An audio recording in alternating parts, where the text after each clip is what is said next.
Giving is not barter trade, even though giving is a spiritual currency. Okay.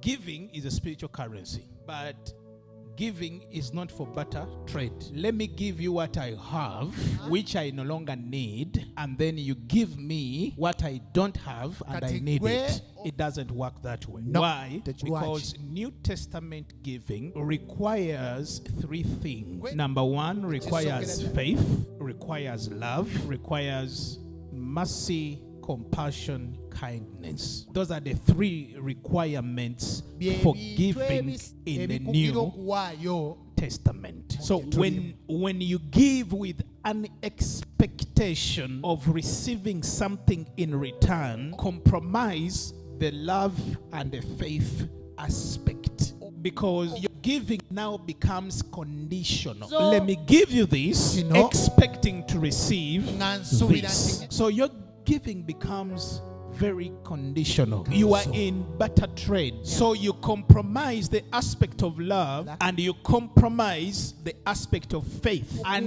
yet giving in the New Testament stands on three pillars: faith, love, mercy, compassion, kindness. That's why when Peter was getting into the temple and he met that guy who was there for a long time, his giving of a miracle to this man was hinged on how compassionate they felt upon this man. When Jesus healed the blind Bartimaeus, he knew that. He said, Jesus, son of David, have mercy on me. Have compassion on me. And when Jesus looked at him and had compassion and mercy upon him, he gave what he had. So New Testament giving, people say they want to give according to the New Testament. There are just a few of us who can give according to the New Testament because it takes a special grace. Acts chapter 2, verses 42, 43, 44, and 45. Acts chapter 4. Verses 32 to 35. It shows us the giving of the New Testament. It wasn't even 10%, 100%. Whoever had a house sold it and brought it to the church. Whatever they had, everything they had, they brought to the church and they shared it together. So don't talk about a giving you can't manage. There are only a few people whom the Spirit can command, go and sell your land and give it to the church, and they obey. That's the giving of the New Testament. Generous giving. It doesn't have a fixed rate like 10%. It is generous giving. Generous giving.